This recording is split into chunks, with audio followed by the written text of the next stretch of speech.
Welcome back to my YouTube channel. Bathery ബ്ലൗസിൻ്റെ പുതിയൊരു വീഡിയോയിലേക്ക് എല്ലാവർക്കും സ്വാഗതം. ഇന്ന് ഞാൻ നിങ്ങളെ പരിചയപ്പെടുത്തി തരാൻ പോകുന്നത് നമ്മുടെ വയനാട് സുൽത്താൻ ബത്തേരിയിൽ സ്ഥിതി ചെയ്യുന്ന ജൈൻ ടെമ്പിളാണ്. നമ്മുടെ സുൽത്താൻ ബത്തേരിയുടെ പണ്ടത്തെ പേര് ഗണപതിവട്ടം എന്നായിരുന്നു. പിന്നീടാണ് സുൽത്താൻ ബത്തേരി എന്ന പേര് വന്നത്. ഏകദേശം 13-ാം നൂറ്റാണ്ടിലാണ് ഈ ജൈൻ ടെമ്പിള് ഇവിടെ നിർമ്മിച്ചതെന്ന് കരുതപ്പെടുന്നത്. അക്കാലത്ത് കർണാടകയിൽ നിന്ന് വന്ന ജൈനരാണ് ഈ ജൈൻ ടെമ്പിൾ സ്ഥാപിച്ചതെന്നാണ് പറയപ്പെടുന്നത്. അതിനുശേഷം 18-ാം നൂറ്റാണ്ടിൽ നമ്മുടെ ടിപ്പു സുൽത്താൻ വയനാട്ടിലെത്തിയതോടുകൂടി ഇവിടെ ടിപ്പുവിൻ്റെ ആയുധ ശേഖരണ പുരയായി മാറി. ഈ ക്ഷേത്രത്തിൻ്റെ പുറത്ത് കരിങ്കല്ലിൽ തന്നെ ഒരുപാട് ചിത്രപ്പണികൾ ചെയ്തതായിട്ട് നമുക്കിവിടെ കാണാൻ സാധിക്കും.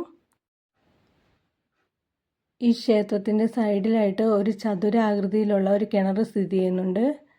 അതിപ്പോൾ ഗ്രില്ലൊക്കെ ഇട്ട് അടച്ചു വെച്ചിട്ടുണ്ട്.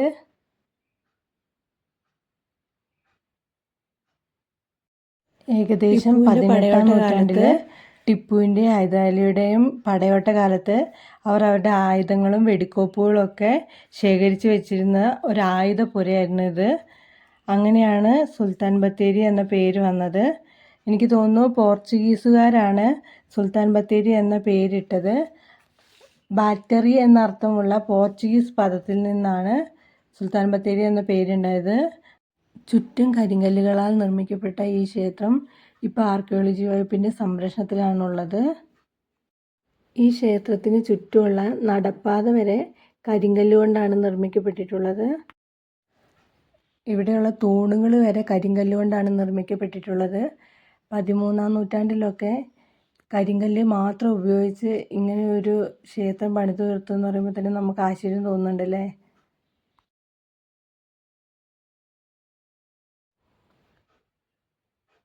ഈ ക്ഷേത്രത്തിൻ്റെ മുമ്പിലായിട്ടുള്ള തൂണുകളിലൊക്കെ നമുക്ക് കുറേ കൊത്തുപണികൾ കാണാനായിട്ട് സാധിക്കും. ഇതാണ് ഈ ക്ഷേത്രത്തിൻ്റെ മുൻവശം. പൂട്ടിയിട്ടിട്ടുണ്ട്. ഉള്ളിലേക്ക് അങ്ങനെ എൻട്രി ഒന്നും ഉണ്ടാവില്ല. വല്ലപ്പോഴൊക്കെയാണ് നമ്മളെ ഉള്ളിലേക്ക് കയറ്റുള്ളൂ.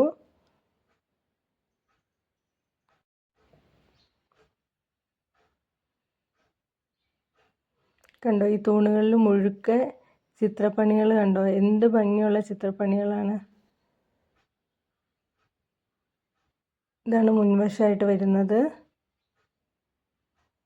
നമ്മളീ കാണുന്നത് പണ്ട് 13-ാം നൂറ്റാണ്ടിൽ ഇവിടെ ജൈനക്ഷേത്രം സ്ഥിതി ചെയ്തപ്പോൾ അവിടുത്തെ ജൈനർ കല്യാണ മണ്ഡപമായിട്ട് ഉപയോഗിച്ചിരുന്ന സ്ഥലമാണിത്.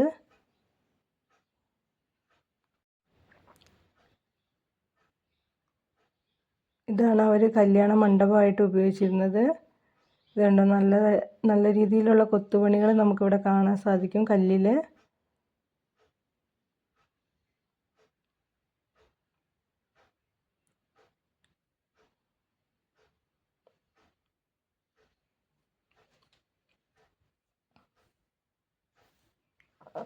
ഈ ക്ഷേത്രത്തിൻ്റെ പുറത്തായിട്ട് നമുക്കൊരു കരിങ്കൽ പാത്തി കാണാൻ സാധിക്കും. പിന്നീട് ഇതാ ഒരു ആട്ടുകല്ല് ഇവിടെ ഉണ്ട്. ഇതെനിക്ക് തോന്നുന്നു ചന്ദനമൊക്കെ അന്നത്തെ കാലത്ത് ഈ ക്ഷേത്രമായിരുന്ന സ്ഥലത്ത് അരയ്ക്കാൻ വേണ്ടിയിട്ടാണെന്ന് തോന്നുന്നു. അങ്ങനെ നമ്മൾ ഫൈനലി ഈ ക്ഷേത്രത്തിൻ്റെ ഉള്ളിലേക്ക് കയറുകയാണ്. ഉള്ളിൽ നമുക്ക് കാണാനായിട്ട് സാധിക്കുന്നത് വലിയൊരു ഹാളാണ്. ഹാളിൻ്റെ നടുക്ക് വശത്തായിട്ട് 4 വലിയ തൂണുകളുണ്ട്. അതിലും ഇതുപോലെ ചിത്രപ്പണികളൊക്കെ ചെയ്തിട്ടുണ്ട്. ഉള്ളിലേക്ക് പ്രവേശിക്കുമ്പം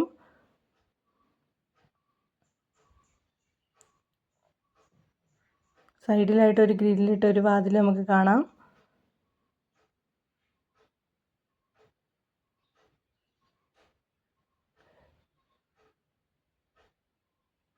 ഇതിൻ്റെ ഉള്ളിലേക്ക് നമുക്ക് പ്രവേശനമില്ല.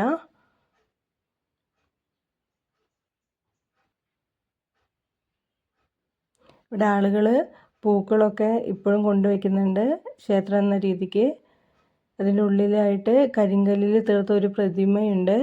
അതിൻ്റെ ഉള്ളിലേക്കും ചെറിയ ചെറിയ അറകൾ നമുക്ക് കാണാം. ചെറിയ ചെറിയ റൂമുകൾ പോലെ നമുക്ക് കാണാം. ഇതിൻ്റെ ഉള്ളിൽ കൂടെ അണ്ടർഗ്രൗണ്ടുകളൊക്കെ ഉണ്ട് എന്നാണ് പറയപ്പെടുന്നത്.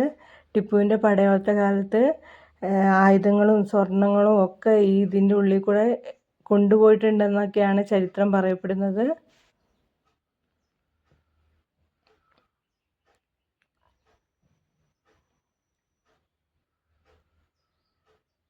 നല്ല തണുപ്പാണ് ഇതിൻ്റെ ഉള്ളിൽ.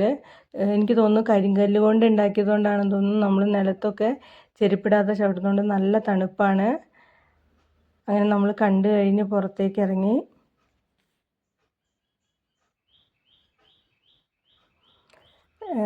ട്രാവൽ ഇഷ്ടപ്പെടുന്നവർ, നമ്മുടെ വയനാട് സന്ദർശിക്കാൻ വരുന്നവരൊക്കെ ബത്തേരിയിൽ സ്ഥിതി ചെയ്യുന്ന ഈ ജൈൻ ടെമ്പിൾ എന്തായാലും കണ്ടിരിക്കണം.